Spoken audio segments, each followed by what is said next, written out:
My name is Mikheil Saakashvili. I'm a politician. I've been president of my country, Georgia, for 9 years. And I also worked in different positions. I was head of local self-government. I was a minister. I was a parliamentarian. I was leader of an opposition, and I was leader of parliamentary majority. I'm also one of very few politicians that succeeded to be a politician in 2 different countries. I also served as top-tier politician in Ukraine, where I was governor of its most strategic region. I have an extensive international experience, and today I decide to address you about the things that I think a lot about, and I would like to suggest all of us to think about them and maybe to come up with some innovative ideas. Today's politics is old-fashioned and outdated. We all feel it. It's changing. The life changes every day, much faster than our politics. Our politics are done in very much the old ways, and I think it's the main source of crisis in today's politics. We are still looking for new leaders. We are unhappy with our leaders. We are increasingly disgruntled with existing political realities. But as a solution to them, we are looking for new ones. We want to fit in new faces into what is basically an old-fashioned and outdated system. Let's go back into history. When people wanted to take decisions in ancient Greece or ancient Scandinavia or ancient Slavic countries, cities, they would come to the main square and take the decision. They would elect their leaders, they would fire their leaders, they would sentence people to death, they would expel people, they would distribute their own cities' budgets. Then there were much more of those people, not enough place on the square, and they decided to go for electing for elected representatives, to elect parliaments, to elect people who would represent them and who would be the ones who would decide the fate of their countries, their cities, their citizens.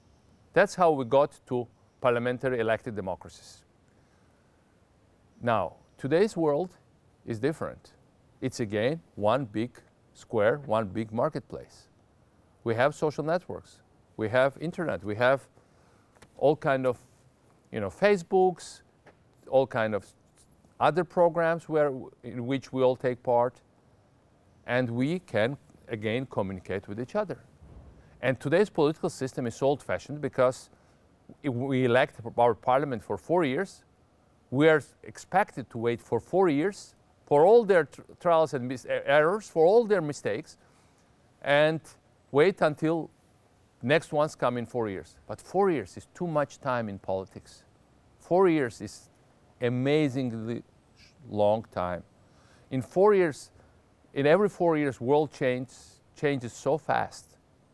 We just cannot afford to wait for another 4 years for new ones to come in and correct the mistakes. That's why what we need, and look like, as an example, if we have, for instance, like computer games, you might make a mistake in a computer game and, for instance, get killed. And so then you are deprived of right to play another game for another 4 years. Or, for instance, you don't pass your driver's license test. Are you supposed to wait for another 4 years until the next trial? And there are many examples like that. Of course not. Why we should wait for our parliaments or presidents for another 4 or 5 years? Why cannot we correct the mistake? And today's computer technologies provide for that. First of all, blockchain technology provides for elections that are free of fraud, and they're much cheaper. And they spare us of all this election committees and commissions and all kind of very expensive bureaucratic stuff, foreign hacking, etc. We can just have blockchain elections, blockchain technology elections, and secure our votes. The other thing we should do, we should be able to take away any law we decide is worth of our attention from Parliament. If we collect, say, depends upon the country and their size, but say 100,000 signatures, and with the majority of votes decide the fate of that law. With time, we can get rid of the institute of parliamentaries altogether. Look, we used to have people who would push button for us in an elevator, right? Remember? I don't remember, but I've seen it in old movies. I remember that we had people who could connect us by the phone. We had to call someone, some lady sitting somewhere, at least when I was in my office, that's what I would do, and she would connect me to some other person. No longer, we can call on our own everywhere, right? We almost don't have photographers these days. They are like extinct species because we all are photographers right now. Through this device, we can make as good photos as old professional photographers used to make. So what the hell we need parliamentarians for? Look, for the time being, I think most of the parliaments will stay in place, but the people will learn how to take over gradually, step by step, of their legislative activities. And then eventually they will get rid of the parliaments and have direct people's democracy. Of course, some populists might prevail from time to time. Of course, there should be some limitations. For instance, European Convention of Human Rights, certain things just cannot be done. But on the other hand, even if people make mistakes, they can correct their own mistakes. And they'll be much better at correcting their own mistakes than their elected leaders. That's why we need this direct democracy. That's why new technologies of blockchain are very good for that. That's why I invite you for the debate on that subject. I'm someone who has had an extensive experience, but very often I think that it was almost worthless. I was very successful. My country under me was world's #1 economic reformer according to the World Bank for 5 years. We did some of the things that were emanated by the rest of the world. We had the world's most efficient customs. Georgia is one of the safest countries in the world.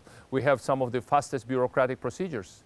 But when I look back at it, it still was man-made, it was artificial, and it's not sustainable in long run because politicians change and new ones might want to abuse the system.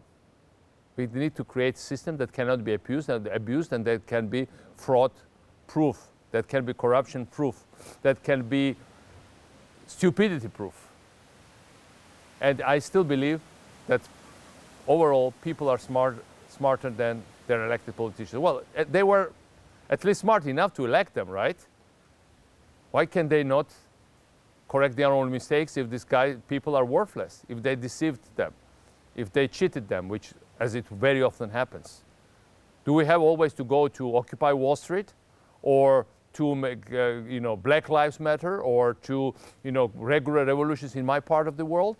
Why we cannot just once force them to give us that tool, to give us power back, and then never to be forced to take it to the streets again or to resort, God forbid, also to violence and other methods?